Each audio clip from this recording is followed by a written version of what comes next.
Hello, everybody. It's Lenny Murphy with another edition of our CEO series.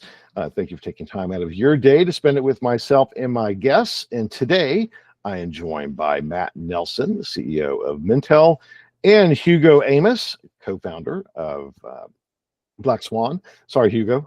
Let's quick a little brain fart there for a second. You guys recently joined forces, and we're going to talk about that. Full disclosure, Hugo and I go back a couple of years.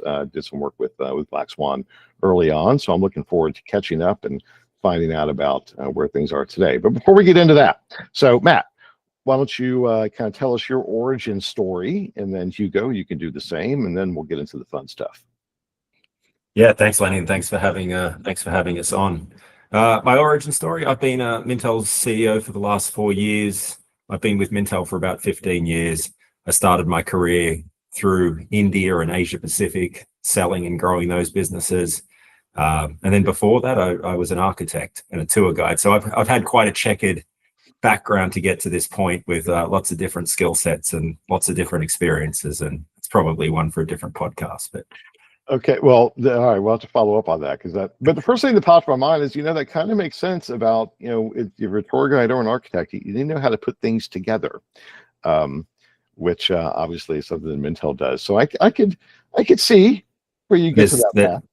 There's a close correlation. I think it's one of the skills I'd like to think that I could bring to the role is being able to see things at 10,000 feet and right up close as well. All right, excellent.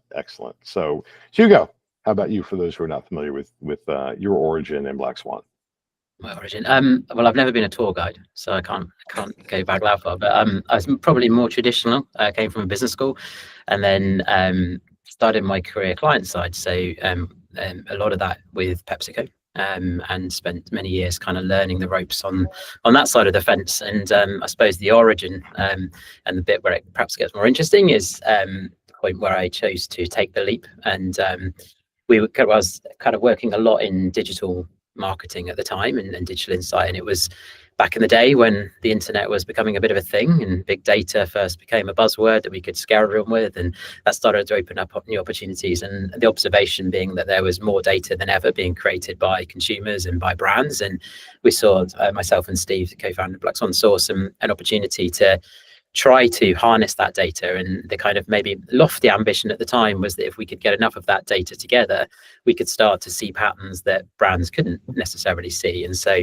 for those that don't know, the origin of the term Black Swan was a 16th century statement of impossibility in England, where you'd say it was as likely as seeing a black swan. And then we sent some English people over to where Matt comes from, and there was a ton of black swans over there. And so it proved that actually with the right data, you can spot those patterns. And so at the time we thought, well, that would be easy. Turned out it was a rather larger undertaking than we thought. But I guess the good news is that we survived. And now I think with this kind of merger or acquisition by Mintel, we're kind of in a really powerful position to realize that original vision, actually, of being able to get the data together in order to spot those unforeseen events. And so that journey has taken us to where we are today.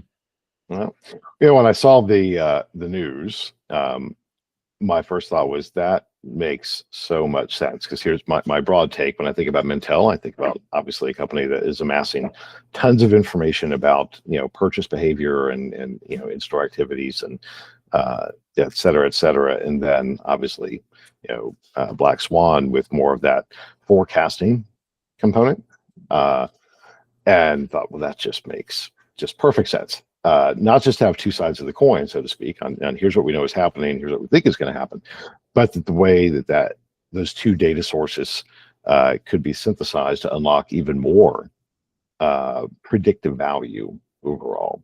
So did I read that right? Was that kind of the Reese's Cup scenario that you guys thought of when you started connecting of, yeah, this just kind of makes sense, or was there more to it? Which one? I think you're spot on with it, Lenny. I think we both, for a while, I don't want to speak for Hugo, but we both wanted to solve the same problem, which is there's a lot of failure around innovation and what goes in front of consumers. And I think, Mintel's always been fantastic at understanding, what consumers want today and what products are in the market, but maybe struggled a little bit with more of that understanding, that more real-time analytics of what's coming. And So I think when we first both met, that was a common problem we discussed, and then there was obviously the cultural fit as well. When we met the team from Black Swan initially, we kind of felt like they were Mintel people. The same type of curiosity, the same type of excitement around these problems, and so it just, as we went through the process, it felt like more and more of a natural fit. Yeah. Hugo, would you add to that? Yeah, I think we I suppose from the startup perspective have always felt that we were on a bit of a mission, and we wanted to find a way to achieve that vision. And I think we realized that it's a tough industry to crack on your own and as a small startup. And I think, Lenny, you probably know better than most, there is a large history of kind of failed startups in this space. And so I think we were pretty determined to find a way to not only achieve that kind of technical vision of bringing the data together, but also at the scale that Mintel brings. And I think the opportunity to bring this capability to a much wider audience. And so I think the other thing that we found was that our customers were doing it already. And so most of our customers were manually putting these data sources together. And so it was a very common request to say, hey, why don't you guys sort this out? And so I think all those things together kind of made it feel like an obvious fit. And so far, it's I think that's proving out, and hopefully our customers would say the same, that it makes sense and that they're excited to see what's coming next. Yeah. So, and you did this during this AI revolution, right? And when I think about AI from how it's affecting the industry, it's one, obviously, business workflow and process and the efficiencies around that. And that's the kind of less interesting aspect of things from an innovation standpoint. Obviously, Matt, I'm sure you're paying attention to it from a productivity and cost standpoint of like, oh no, that's really interesting. we can do a whole lot more. But that ability to potentially unlock new thinking around the data, right? To explore hypotheses and in ways that we just really couldn't do before because it was so time consuming overall. So how has that played into this from a kind of a product planning standpoint? Obviously, you brought the data together, and there's this whole other now system of tools that can be applied to do even more that potentially than where it's a 1 + 1 = 3 scenario. How's that playing out? Matt, what's your take on that? I think you're 100% right. I think for us, the exciting part, and you mentioned earlier about prediction, we called out 12, 18 months ago, probably just prior to us meeting Black Swan for the first time, that, predictive intelligence was somewhere where we needed to play into. It was that Mintel's very good at understanding what happened and why did it happen, but there's that additional part of, well, what's going to happen and how do I make it happen? And, a lot of the way that Mintel's being built is very much in silos, so product silos across, new product innovation and consumer understanding and trends. AI has given us the ability to sort of go across that more of a horizontal and sort of diagonal point to start to bring together signals that I think we've always been quite good at predicting, but it was quite manual to get to. Mm-hmm. And so, unlocking that through the use of AI and then having Black Swan next to it, straight away, the low-hanging fruit for us is to really understand, what are the gaps in the innovation market from a CPG perspective. And, Mintel understands what's in the market and what consumers are thinking today. And Black Swan's more looking ahead at saying, well, what are consumers going to want tomorrow? And obviously the delta right away there is that white space opportunity that we want to sort of start to push on. And this is what we're hearing from clients, is the obvious fit is this as a start. And I think AI is helping us sort of scale up that a bit quicker than what we were previously hoping to get to. And obviously Black Swan coming on board. Yeah. And then, Hugo, is this is really one of those things that I mentioned of like, wait, Lenny, don't go there. But, but it just occurred to me, right? Thinking about Black Swan and the way that you leverage social data.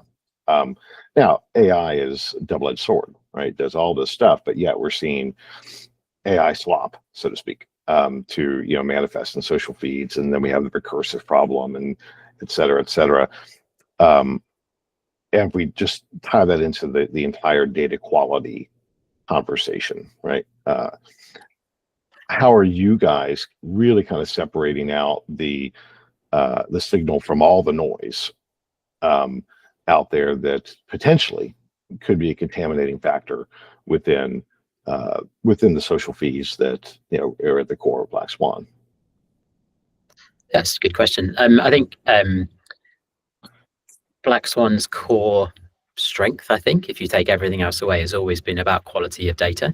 I think it's been the reason that we were able to carve out the position in the market we had, versus kind of the very noisy data that exists in social listening tools if you're trying to use them for prediction or for kind of research purposes. And I think that's continued. And so, without giving away secret sauce, I mean, we're using AI ourselves to help solve the AI problem to an extent. I think you can kind of get into an existential crisis mode about this if you're not careful about where do you go. So I think it's a very live thing that we're paying attention to. But I think it's essentially just helping us on the journey that we've always been on. And I think our starting point is that we've got systems, processes in place that are designed to achieve the highest quality data in the market, quite honestly, from an unstructured perspective. And so I think it is something that we need to pay attention to, but I think it opens up the door even more for the value proposition that Black Swan has. And I think I think that, I mean, probably where you're going to head in another question is kind of there's two sides of this kind of impact of AI at the moment. There's what it can do from our capability and some of the risk it presents, but it was also changing the way that we need to talk to customers and the way that we serve our customers. And so like it's happening all over the place, right? But there's now, I think, a need for us to be able to think more kind of entrepreneurially than ever about meeting our customers where they are. And so I think that we still see a massive role for human expertise and consultancy, but we also have to acknowledge that customers are on their own journeys with how they're implementing agentic kind of workflow solutions themselves, or they're using kind of some of the established AI solutions that are out there. So it's on us to make sure that we are able to interact with those systems in a way that our customers want us to. And I think the focus for Matt and myself actually is to go back to your original question, is to make sure that what we provide is absolute quality context into those engines. And I think that ultimately is the unique strength of Mintel and Black Swan together. It's that proprietary intelligence that can give an advantage to those systems. Right. Matt, would you add anything to that? I'd align with saying it was, again, I probably missed it earlier. It was one of the key points around Black Swan is that Mintel's heritage, we're 52 years old. We've got a phenomenal reputation of heritage, of quality and trust. And so, we continue to push on that. I'd also jump off the back of what Hugo said. That human part of the story and the equation is critically important. I think will remain that, whether it's through consultants, experts, analysts, data experts. I think we've been quite clear that calling out that it's a combination of data, technology, and people that's going to win the race versus just data, versus just the technology, or versus just the people. And I think one of our missions is to make it as easy and simple as possible for clients. And we're still on that journey. Granted, it's the start of, I think, a long journey, but really being adaptable to meet clients where they want to be met. Yeah. So, Hugo, you did tee up a question for me. Thank you on that. So this year we started to hear rumblings from various folks on the push now from buyers, from CPG, especially to say you have to adapt and integrate into our agentic systems. To your point, they're on that journey as well, and they're building out. They see the efficiencies all the way from procurement and execution. But fundamentally, it's about now, integration and data feeds, whether we're talking about, kind of custom or more syndicated licensing, type of solutions as well. And I think that's your point, Matt. That's exactly meeting them where they are, right? That's not going to be a solution for everybody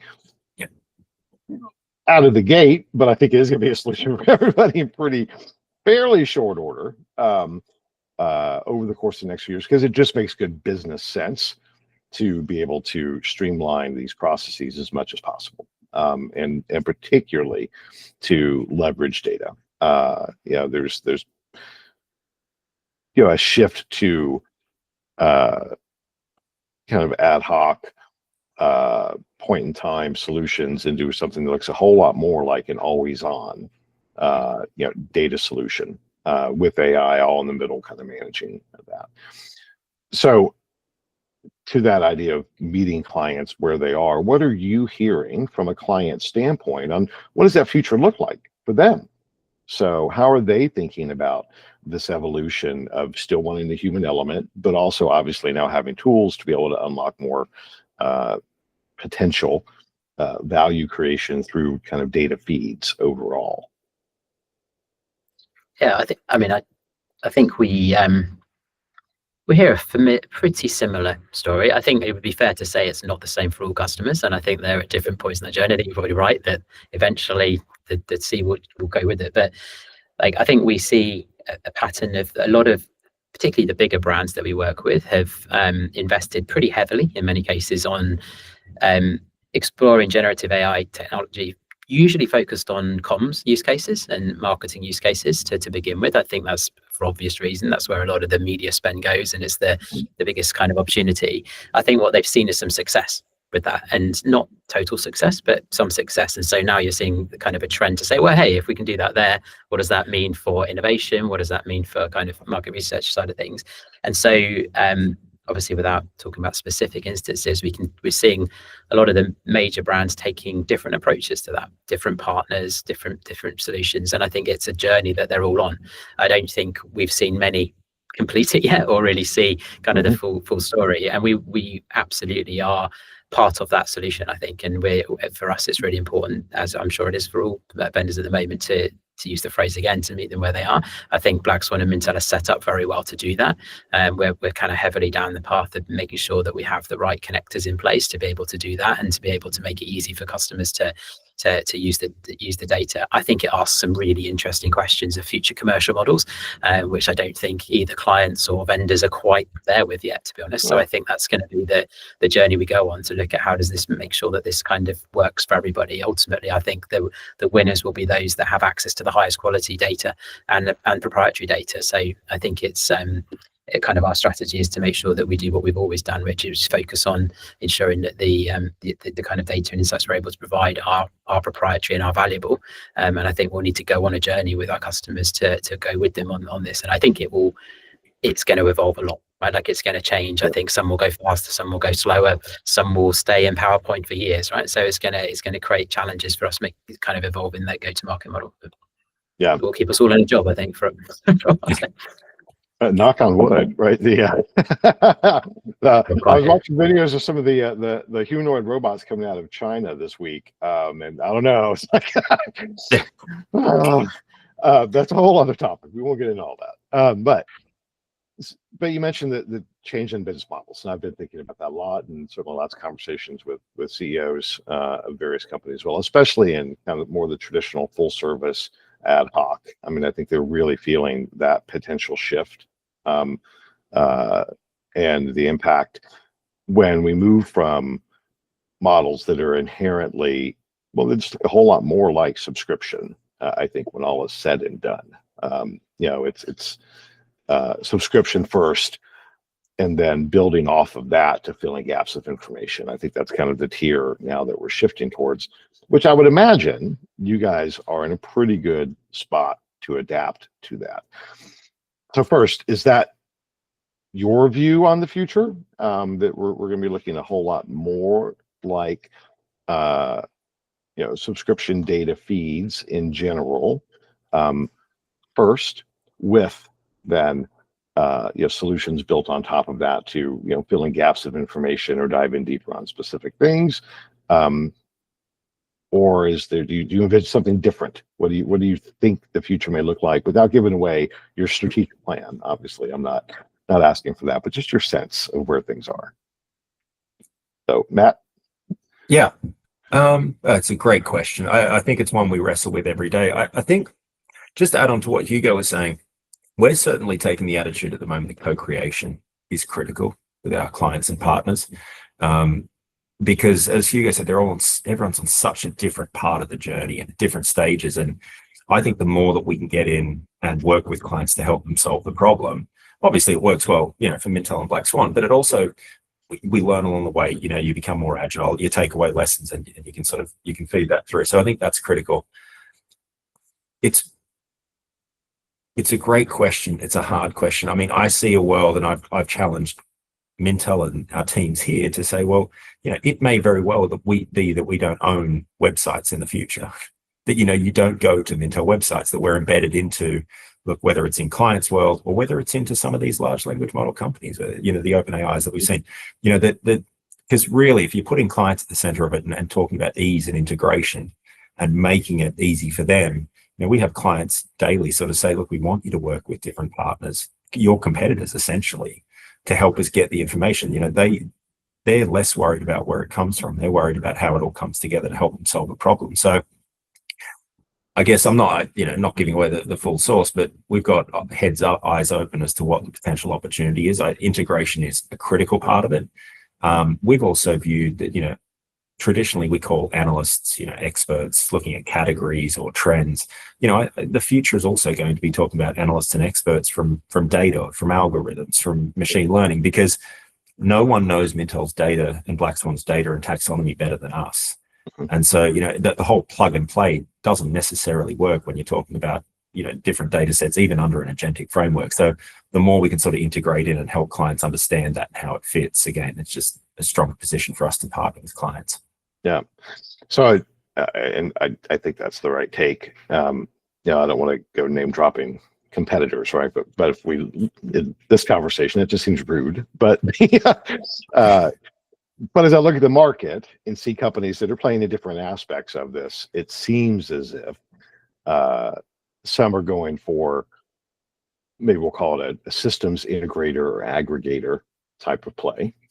And there's certainly companies that exist already like that are, I will name drop them because they're not competitors. Snowflake, Databricks, right? I mean, there's these large data clearing houses effectively that perform that function, but we're seeing some kind of build in more bespoke within Insights.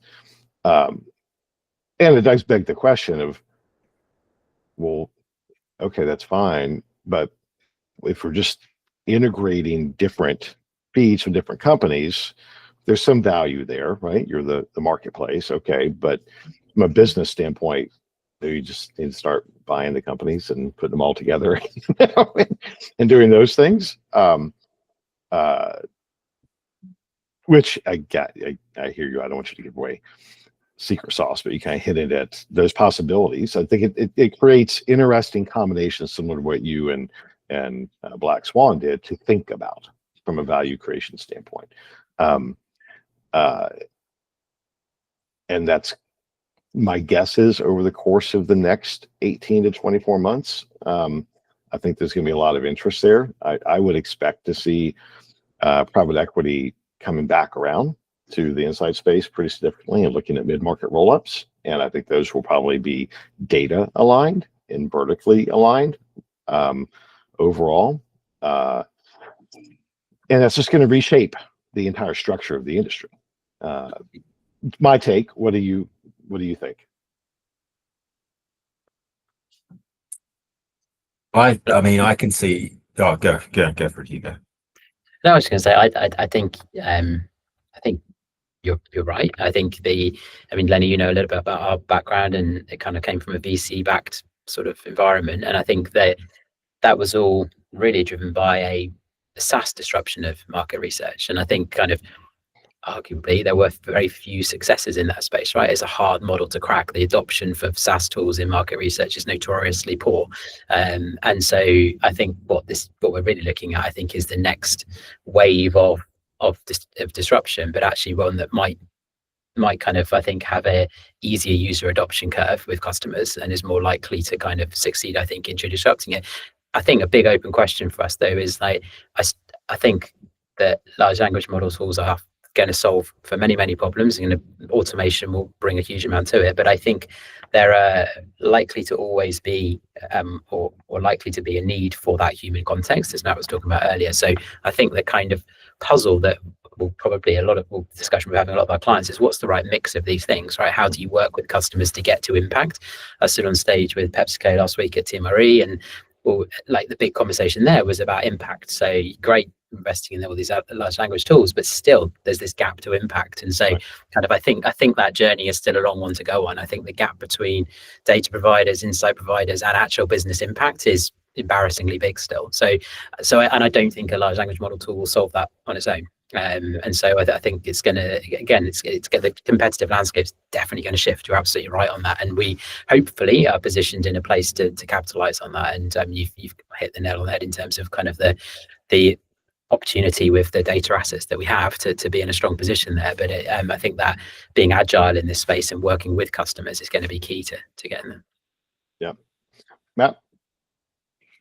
I'll just push on. There's a human expertise side that I think quite often in today's day and age and the pace at which AI and large language models are moving, it's critical to keep that top of mind, that there is value to understanding the human condition, how people evolve, how people feel. Look, it sounds soft and fluffy, but I mean, this adds the context on top, because at the end of the day, you can talk about agentic systems buying products for people, but people are still consuming them. So there's that understanding that's critical. I do think there's a lot of noise in this space at the moment. With new AI companies in insights and market research. Look, some of it's quality, some of it's not. Is just riding the fad. I think there is going to be a coming together and a consolidation a little bit more, but how that looks over the coming 18 months, I think is still a little bit up in the air. Yep. And as Hugo hit on, pricing models and the way that customers and clients interact with insights and research, I think is going to change. But again, I think it's that working with customers, talking to them, being open, bringing them into co-creation and really riding that wave with them. Because at the end of the day, I'll go back to what I said at the moment, where we're trying to position, certainly Black Swan and Mintel, is helping to solve the innovation problem. And 90% of innovation fails. That is a lot of money, a lot of time, and a lot of resource that's not well spent. How can we help clients solve that together is critical for us. So. Yeah. Even my own experience, probably a year ago, I was reluctant to utilize a lot of these tools because I thought it would devalue me. Because I'm fundamentally a consultant, how I make my living. And that's changed dramatically because, and this is pertinent to your point, that the synthesis of human, even last night I was working on doing a strategic plan for a client and leveraging all of the unique data assets that I have, grit, et cetera, et cetera. And the AI will only go so far. It's glaringly apparent that even leveraging those tools requires human expertise to unlock the real value. Whether we think about it as creativity, intuition, to an extent, certainly experience, and that kind of collaborative process. That's what I see emerging, and I think that's actually very hopeful for the industry as a whole. That we could think through. Look, I generated a 40-page document in 4 hours. I can't argue about the efficiency of doing that, right? And it wasn't AI slop. It was directed and driven by my perspective. Like, well, let's look at this. Let's look at that. What about this? Et cetera. Oh, nope, that's not right. Let's pull that together. So I think there's a process taking shape for us, and I expect it's happening on the brand side as well as on the supplier side. To find this synthesis between the two. This starts with good quality data. Got to have the data first, obviously, but human expertise to say, but what the hell does it really mean? And then the efficiency, obviously, to put all that together and generate something quick that doesn't, from my perspective, isn't a detractor. I view it as a superpower now. So, right, I can do more than as a sole practitioner consultant than I ever could before. Is that part of what you guys are finding as well? And is this journey of collaboration with your clients, is that same type of thinking of, look, we're gonna find the best of both worlds here to create more value overall to solve these problems around innovation. These tools just turbocharge us, just make it easier in a variety of ways. Yeah, I mean, they'll help. They take away some of the repetitive tasks and provide more time to solve, what I think are the real problems and the real value for clients. I think, as you were talking, Lenny, one thing that triggered with me, one of the great strengths of AI, large language models, agentic systems, is the allowance for hyper personalization. And it's interesting for Mintel because we've always provided quite syndicated reports, one to many. And products, but I've learned over the last 24 months of using these tools just how much they know about me. Yeah. And so when you think about embedding that into the way that clients are receiving this information, you can have a pretty generic view of, well, not generic, but a pretty specific view of how consumers behave in a certain market. But the large language model is actually very good at adapting that to what the end user current situation is. And I think that's a phenomenal opportunity. And so, that then sort of frees up the time that people may have spent on you doing that to do other pieces of work that maybe are more high value. Yeah. So I think there's something fascinating in that that's going to continue to evolve. Agreed. I've been using, my current favorite is Perplexity. And it really has adapted now that it anticipates what I'm looking for to a surprising degree. So it's I don't know if I'd call it training, but I know that is what's happening. It is certainly adapting to my use, my style, and the data set, right? The memories, they're to be predictive of even my own needs, which just adds more value. Now, I don't know if I don't think I want a Lenny bot out there in the world. That's actually kind of a scary thing, but I see certainly the value of a lesser Lenny bot existing in my own usage. To your point, and it's a good thing. That is a good thing from a customization standpoint. Hugo, anything you would add to our little excursion into the world of AI replicas and value for us?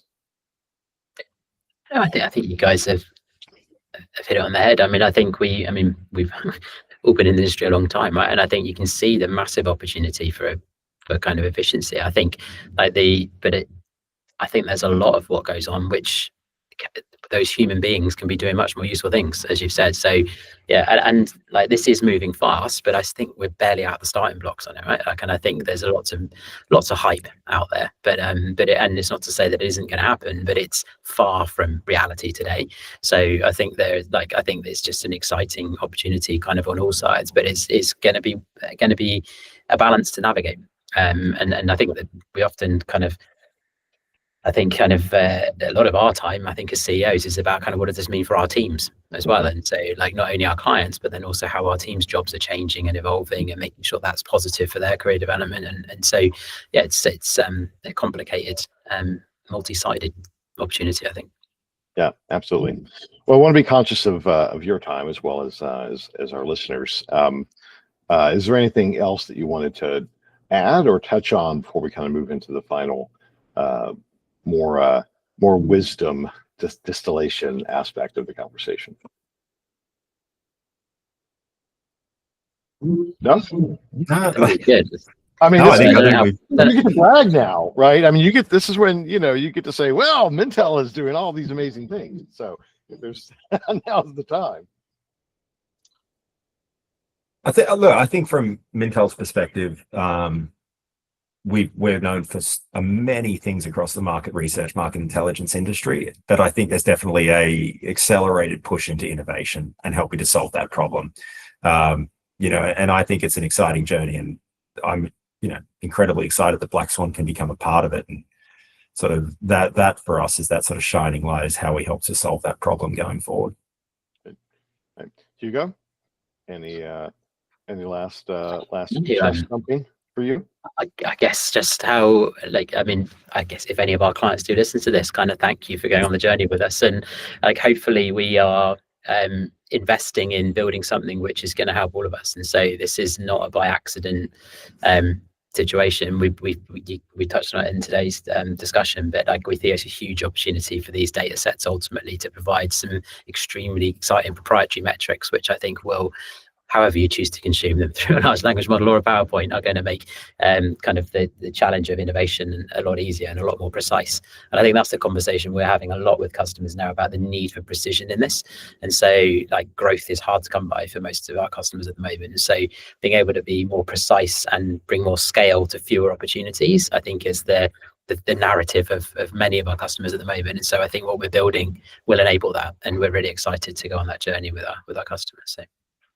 Okay. I will add, just on Hugo's point, it's a great point. I would encourage customers and brands to keep pushing us, because we've found some great innovation and unlocks through co-creation and through our customers and just companies coming up to us saying, you should do this, or this isn't where it should be. So I would encourage that, because I think this industry grows, and I think insights grows as an industry, and research through, that collaboration from both sides, and that real pushing to sort of create that friction and creativity, and really try and explore new grounds. I think there's a massive opportunity there, and it's not going to just happen through Mintel and Black Swan alone.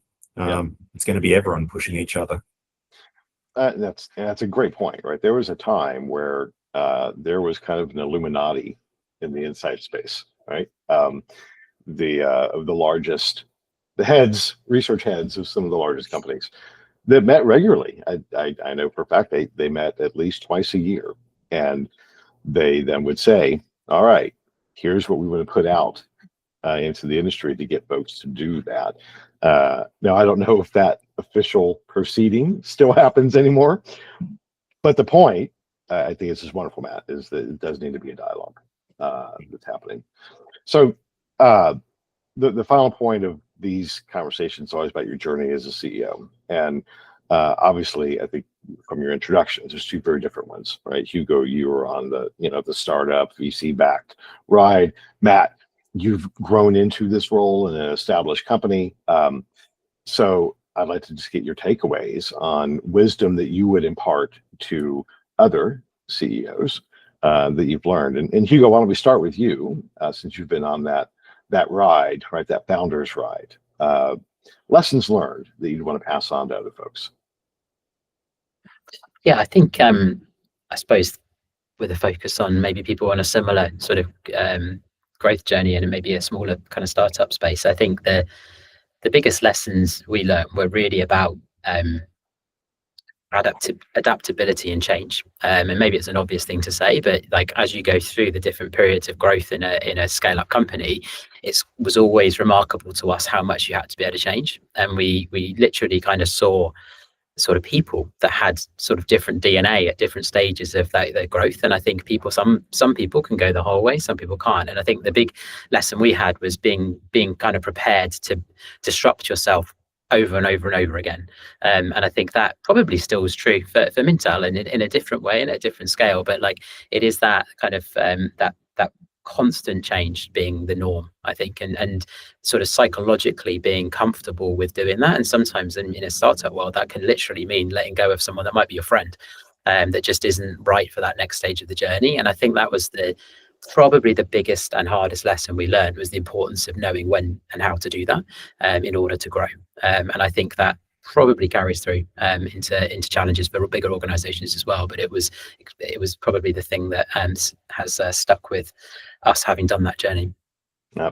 And let me echo that, my own experience. I am a gleefully recovering CEO, and because I'm not very good at it. I'm a great founder starter. I'm a great idea guy. I suck at running and scaling businesses. I really do. So, yeah. So I hear you, right? I think that's part of the knowledge of understanding in that world. We do, different people fill different roles at the time. So, and you mentioned failed startups earlier. I mean, yeah, right there. I've got a couple under my belt because I'm not very good at that scaling piece. So good wisdom. Thank you for sharing that. Matt, you're guiding the ship on an established company. What's that journey been like? What wisdom have you learned as a CEO? Oof. Well, I think you were very kind saying I've grown into the role. I'd say I'm growing continually. It's never a completed journey. It certainly doesn't feel like a completed journey. I think for me, I inherited a company that was ultra successful and had been run incredibly well for a long time. But with the era that we're in at the moment, whether it's AI and competitive spaces, it faces it's facing challenge, and I think it's disrupting it from the inside. I think there's a couple of lessons that I've learned. One is more company-wide, and one is more personal. The company-wide one is just the challenge of bringing everyone along on a journey. Mintel plays into so many different places, countries, regions, sectors. It's how you bring everyone along on that journey, and that is an ongoing thing. And I think I probably took that for granted a little bit at the beginning, and thought that, well, as CEO, it's my responsibility to work this out. It's my responsibility to have the answers. And I think over my tenure, the last 4 years, the more I've sort of let go and bring others into that, the more successful it's been. And just obviously, look, it goes without saying, this is common sense, but just over communicating, being out the front, whether it's, you know, in front of the company, individually, small teams, and then the vulnerability and transparency that goes through with that. I think that's something that I brought into the role for myself. Is I do believe in being quite open and honest and vulnerable, and you know, I think that the more and more you do that, the more and more people can sort of see you as being a person, not a quote unquote CEO.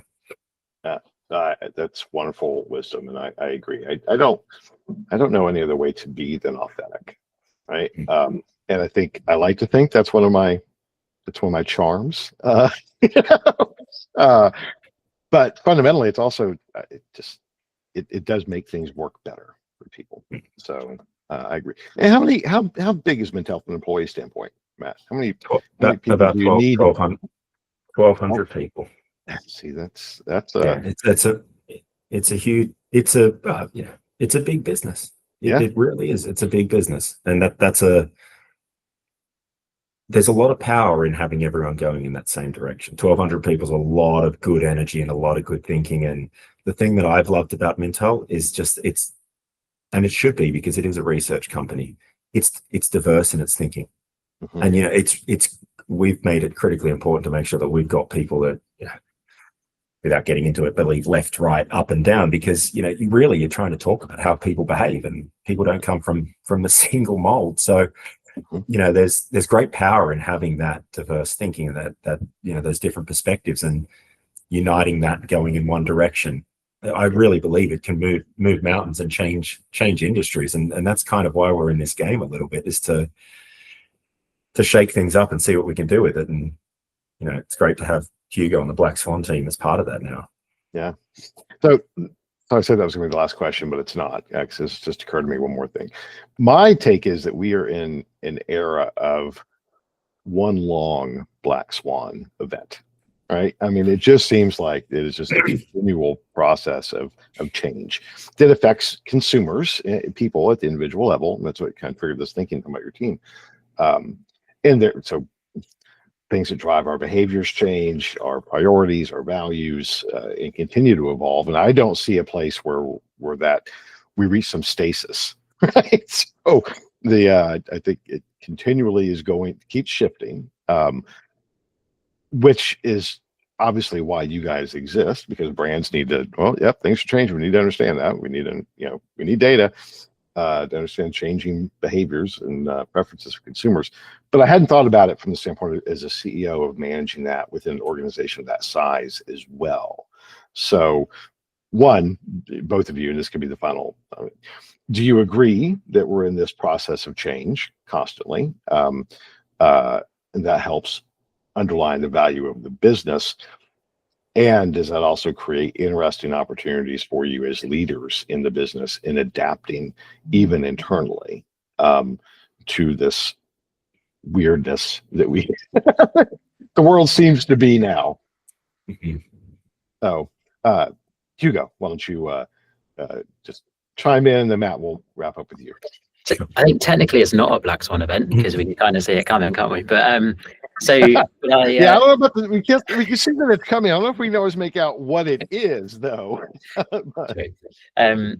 Yeah, I think we've kind of touched on it, haven't we? I mean, I think it is going to be a period of massive change and constant change, and I think that is both opportunity and challenge. I think and Matt has much more experience than me, but I'm getting up to speed quite quickly with what it's like to be in a company of 1,200 people, and that it is challenging to change quite a large organization and change the DNA and bring people on that journey of change. And that will be, I think, as critical to future success as it is making sure we have the right proposition for customers and we do the right thing for that. So it is absolutely about the opportunity, but also the challenge on doing that on both sides. So I suppose the short answer, yes, I completely agree. And I think that really is, I guess, going to define the role of leaders in this space for the foreseeable. Right. Matt, final word on that. I think you're right. So there's massive opportunity. You know, we've seen it in Mintel because we've been trying to push some real change over the last 18, 24 months. You know, you do get fatigue. People get sort of tired, you know, it's not tired, it's not unmotivated, or it's just we're going in this direction. I think for us, there's that underlying tenet of, well, what's the purpose of this? Because that shouldn't shift. The purpose should be that sort of guiding light, and that's basic. That goes for anything, not just business. Yeah, knowing that there's going to be forces that are going to knock you left, right, and center, and it could be new competitors, could be a quick advancement in technology, but it's how do you have that sort of underlying purpose? But then understanding that people are going to move at different paces, and how are you sort of bringing people along, acknowledging that not everyone's going to be a part of that journey. Some are just going to choose not to be a part of it. Some are going to want to lead it. And so I think it's being able to adapt to people and understanding that everyone's human, and doing your very best to sort of bring that across as with something clear underneath it. That's a great place to, excuse me, to wrap this up. Plus I get a frog in my throat at the very end. That was very touching, Matt. You, gentlemen, really appreciate it. Thank you so much. Thanks, Where Lenny. can people find you? Good way to reach out to you? Sorry, this sounds silly. No. Where can people find you? How can people? You said we want to collaborate, so how Oh, can yeah, people right. say, oh wait, I have an idea. Sorry. I want to reach Matt. Sorry, go Yeah. ahead. Grab me on LinkedIn. That's the best way to find me. Emails at the moment, I am trying to work out how to deal with them. They are massively overflowing. Sorry, Lenny, I thought you meant, and if you need to find me in person, I'm in Chicago. Well, that too.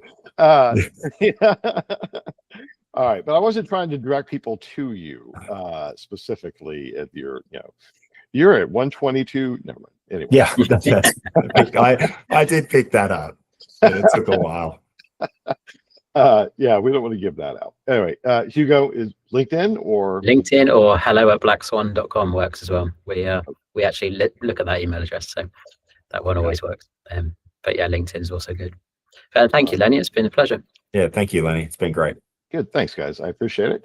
And thank you to our audience. Thank you to our sponsors and our producers.